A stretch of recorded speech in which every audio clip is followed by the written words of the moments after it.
سچی بات کرنا. آپ کو پتہ ہے زبان کے سب سے زیادہ گناہ ہیں جو کتابوں میں آئے ہیں. شہید دستغیب نے بھی جو گناہ کبیرہ لکھی ہے، زبان کے 200 سے زیادہ مسائل ہیں جو گناہ ہیں انسان کے.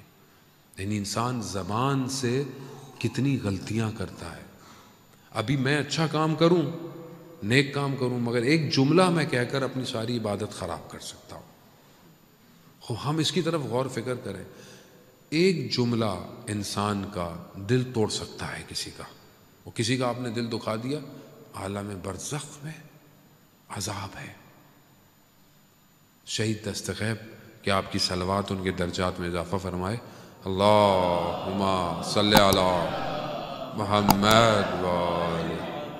شہید دستغیب بیان کرتے ہیں کہ ایک عالم دین نے اپنے والد کو خواب میں دیکھا کہ وہ خود بھی عالم دین تھے، اور دیکھا کہ انہوں نے ان سے پوچھا کہ عالم برزخ میں، یہ جو انسان جب مرتا ہے، ڈیتھ ہو جاتی ہے، تو قیامت سے پہلے ایک سٹیٹ ہے، اسے عالم برزخ کہتے ہیں. یعنی ابھی قیامت نہیں آئے گی، وہ تب تک وہاں رہے گا. جتنے بھی لوگ ابھی مر گئے ہیں دنیا میں، وہ عالم برزخ میں ہیں. عالم برزخ جو ہے وہ ہم لوگ خود بناتے ہیں اپنا. عالم برزخ میں ایسا نہیں ہے چیزیں بنی ہوئی ہیں، نہیں. جو میں ابھی کر رہا ہوں پیرالل میں عالم برزخ بن رہا ہے، پیرالل ہے. یعنی بالکل ایسے ہی جو میرا کرنٹ اکاؤنٹ مینٹین ہو رہا ہے، وہاں کرنٹ اکاؤنٹ ہے. آپ جو آپ نے یہاں کیا عالم برزخ ویسا ہی ہے. آیت اللہ عظمہ بہجت کے پاس لوگ جاتے ہوئے گھبراتے تھے. کیوں؟ کیونکہ آیت اللہ عظمہ بہجت کو اصلی شکل نظر آتی تھی. اصلی شکل کیا ہے؟ یہ اصلی شکل نہیں ہے. یہ جو اندر میرے نفس کی شکل ہے وہ اصلی شکل ہے. وہ کیسی ہے؟ وہ جیسا میرا عمل ہے، جیسا میں کام کرتا ہوں، ویسی میری اندر شکل بن جاتی ہے. آیت اللہ بہجت کو اصلی شکلیں نظر آتی تھی، اس لیے وہ کہتے تھے کہ میرے پاس آؤ، استغفار کر کے آیا کرو. اچھا، ایسا گھبرانا نہیں ہے. کچھ لوگ سوال کرتے ہیں ہماری اصلی شکل اللہ تعالیٰ مولانا کو دکھا رہا ہے تو یہ غلط نہیں ہے. نہیں، یہ جو اولیاء خدا تھے یہ ہمارے ڈاکٹر تھے روح کے، اور ابھی بھی ہیں. یہ ہمارے روح کے ڈاکٹر ہیں. اگر انہیں ہماری بیماری نہیں پتہ چلے گی تو ہمیں ٹریٹ کون کرے گا؟ اس لیے ان کے پاس جانا چاہیے، ایسے ڈاکٹر ہونے چاہیے.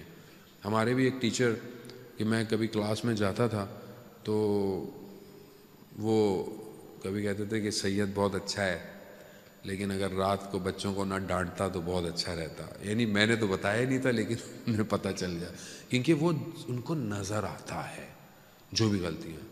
عالم برزخ میں جب وہ عالم دین نے اپنے والد سے پوچھا کہ وہاں پر عذاب کیسا ہے، عالم برزخ میں عذاب کیسا ہے، ان کا میں مثال دے سکتا ہوں عالم برزخ کی، میں تمہیں سمجھا سکتا ہوں ایگزیکٹلی. کہا کہ جیسے کوئی شخص پہاڑوں کے درمیان میں ہو اور بھاگنے کا یعنی فرار کا کوئی راستہ نہ ہو، اور پیچھے بھیڑیے یعنی وہ جانور ولف پیچھے لگ جائیں، کہاں بھاگو گے؟ کہا عالم برزخ میں عذاب ویسا ہے. یہاں تو آدمی کو ہے نا، آدمی بیمار ہو، کچھ ہو، آدمی نکل جاتا ہے. بہت درد ہو، آدمی کہتا ہے انگلی کاٹ دو بھائی بہت درد ہو رہا ہے. وہاں نہیں ہے ایسا آپشن. نو، لا یمکن الفرار من حکومتک، تیری حکومت سے کوئی فرار ہے ہی نہیں، ہے ہی نہیں فرار. کھائیے عذاب ہے عالم. پھر پوچھا ان سے کہ یہ جو ہم فاتحہ پڑھتے ہیں، صلوات بھیجتے ہیں، یہ آپ کو وہاں کیسے ملتا ہے؟ تو کہا کہ جیسے ایک بند کمرہ ہو جس میں دھواں ہو، جیسے جکوزی سوانا، دھواں ہی دھواں ہے، سانس نہیں آ رہی ہے. کہا ایک کھڑکی، ایک ونڈو کھل جائے اور اس میں سے تازہ ہوا کا جھونکا آئے. کہا تمہارا کسی چیز کا مردے کے لیے بھیجنا ویسے ہی ہے. اپنے سب مرومین کے لیے ایک صلوات بھیج دیں، اللہم صلی علی محمد. انشاءاللہ آپ کے صلوات سے ان سب کے قبروں کے اندر ایک کھڑکی کھلی ہوگی جس سے یہ صلوات ان تک پہنچتی ہے. پھر انہوں نے کہا کہ والد محترم آپ کے لبوں پر زخم ہے، یہ زخم کیسا ہے؟ جہاں میں آپ کو لانا چاہ رہا تھا کہ ایک جملہ کتنی تکلیف. تو وہ کہتے ہیں کہ بیٹا میں آپ کی والدہ کو غلط لفظ سے پھکارتا تھا جس سے ان کو تکلیف ہوتی تھی، لیکن وہ کچھ کہتی نہیں تھی. یہ اس کا عذاب ہے عالم برزخ میں. تو کہا بابا میں آپ کے لیے کچھ کر سکتا ہوں؟ کہا جا کر اپنی والدہ سے کہو کہ مجھے معاف کر دے. وہ معاف نہیں کریں گی تو یہ قیامت تک یہ زخم باقی رہیں گے. تو وہ اپنی والدہ کے پاس آئے، انہوں نے کہا کہ ایسا ایسا ہے. انہوں نے کہا ہاں وہ مجھے کچھ ایسے لفظ سے پکارتے تھے، میں کچھ کہہ نہیں سکتی تھی لیکن مجھے تکلیف ہوتی تھی.